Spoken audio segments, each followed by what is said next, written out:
Number 21, which international yan, human rights na tayo. Human rights naman tayo, ano? So number 21, which international document serves as foundation for human rights globally? Okay? Is it the Geneva Convention? Global ha, global human rights. Is it the Universal Declaration of Human Rights? Is it the Kyoto Protocol? Or is it the ASEAN Charter? Okay. So, ayan, pag-pray nyo yung aking baby at siya ay sinisipon, nag-iiyak na siya. Okay. So, what is the answer here? Sa number 21. Gusto nyo bang subukan? Okay. 5, 4, 3, 2, 1. Oh, you might wonder, ano yung parang narinig ko na yata yung Geneva Convention. Ano? Okay. Anyway, the answer is letter B, as in boy, or Universal Declaration of Human Rights. So, sets universal standards for civil, political, economical, social, and cultural rights of all humans. So, sila po yung nagde-declare ano ba talaga ang karapatan or basic rights ng isang individual. Mga karapatan na universal. Pag sinabing universal, para sa lahat, regardless ng iyong katayuan sa buhay. Mayaman, mahirap, okay, lalaki, babae, bata o matanda. Ngayon, let me just ask you, okay? In terms of social justice, ay ano ba ang ina-uphold ng ating konstitusyon? Ito ba ay absolute equality sa lahat ng mga citizen or to uh, protect marginalized groups? Na-encounter nyo na ba yan? Kailangan ba equal sa lahat?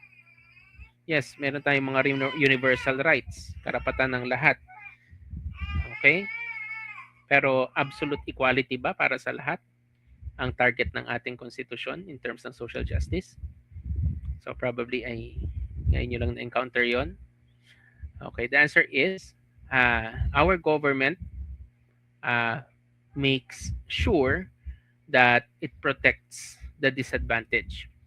So that is why we do have the party list system in order to give the opportunity for the minority to have a voice in the Congress.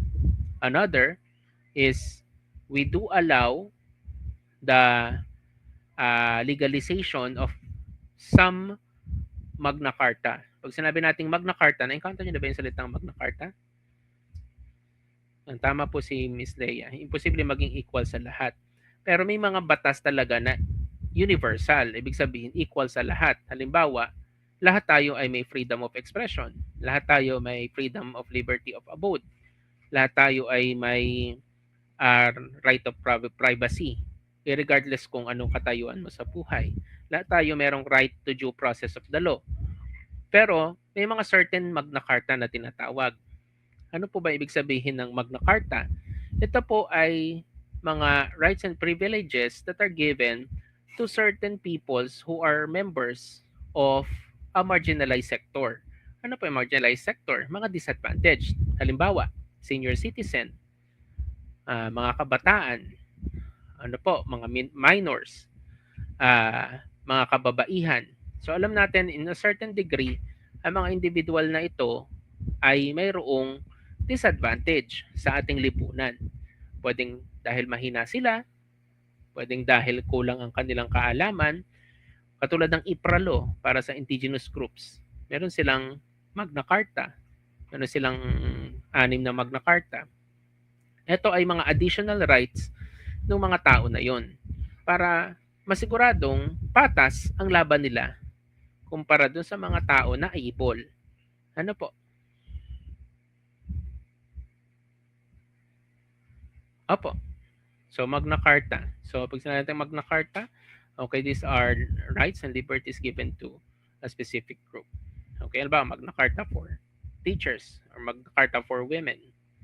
Ayan.